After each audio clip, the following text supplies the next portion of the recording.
Cardboard compactor. This section of the video describes the proper operation of the compactor. When loading your cardboard into the compactor, care should be taken not to exceed the height of the compactor chamber, which is the bottom of the loading chute. The compactor is for cardboard. Please remove any plastic and all non-cardboard material before loading.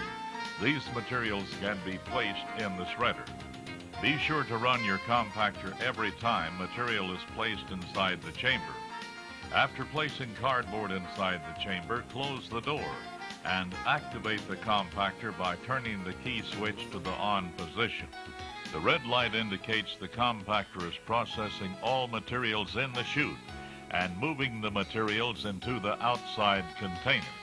Activating the stop button will automatically retract the platen and the compactor will stop. To restart the system, simply pull out the stop button and turn the start key switch. Now let's look outside to see how the waste contractor will unload the compactor. After the dump container is removed or emptied by your service company, be sure to inspect and clean the corral area surrounding the dump container. Like the shredder, this general maintenance is the store's responsibility, following all scheduled trash pickups. For information on your store's pickup schedules, questions about your waste hauler service, how to handle unusual materials, or to schedule special service, contact Green Environmental Management at 1-888-547-3360. Should you require technical repair services or maintenance on the equipment, contact ACES at 1-800-664-0754.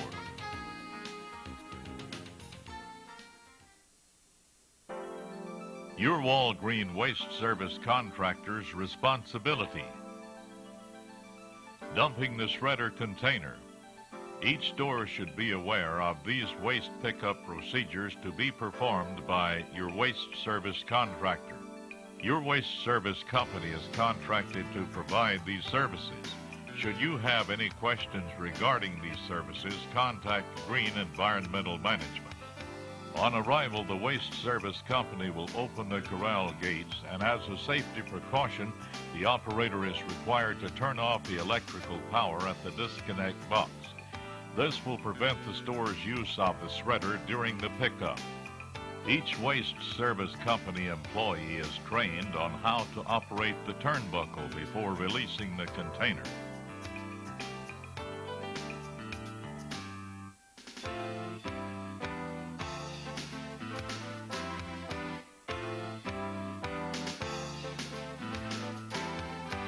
To prevent spillage when dumping, the metal lid which covers the rear of the container is secured with a chain. With the rear lid now locked closed, the driver returns to the truck to lift and empty the container. After dumping the contents, the chain securing the rear lid is released. The container is then repositioned and the turnbuckle is fully opened up to the stop. This reconnects the waste container to the shredder. The driver then turns on the power box switch and closes the corral gates.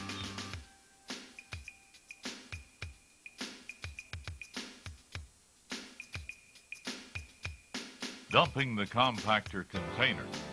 Your waste service contractor will empty the outside compactor container with the following procedure. The driver opens the corral gates, turns off the power at the electrical disconnect box. He then moves the truck into position and positions the lift forks in the container side rail. The container is raised slightly off the ground to release the lock arm hooks from the compactor. The container is pulled back away from the compactor before lifting occurs. After emptying the container, the driver places the container on the ground in front of the compactor. The driver will then check the area for spillage that may have occurred in the dumping process and place it back into the container.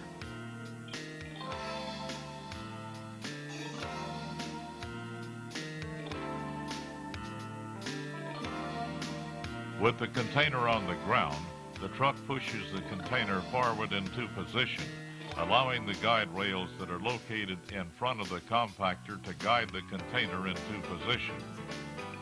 The two side hooks on the container slide up and onto catch posts and drop the container into position.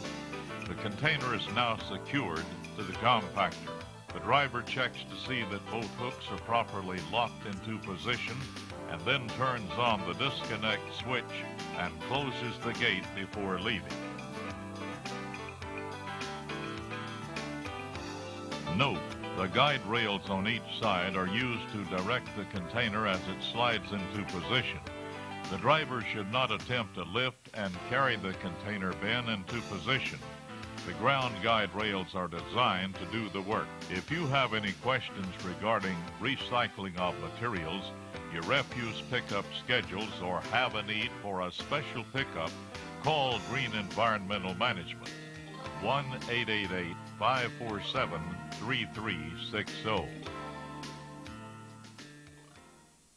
Shredder and compactor troubleshooting tips. Here are some additional tips for troubleshooting your equipment operation. If the shredder fails to operate and appears not to have electrical power, first always check the stop button to ensure it has been pulled out. Always check the outside power control box to be sure the power has been turned on after a waste pickup. Always contact ACES with any questions regarding the equipment, mechanical, electrical operations, and the maintenance. Do not attempt to inspect or repair the machines. If you're having problems with the operation of the equipment, contact ACES. We're here to help you.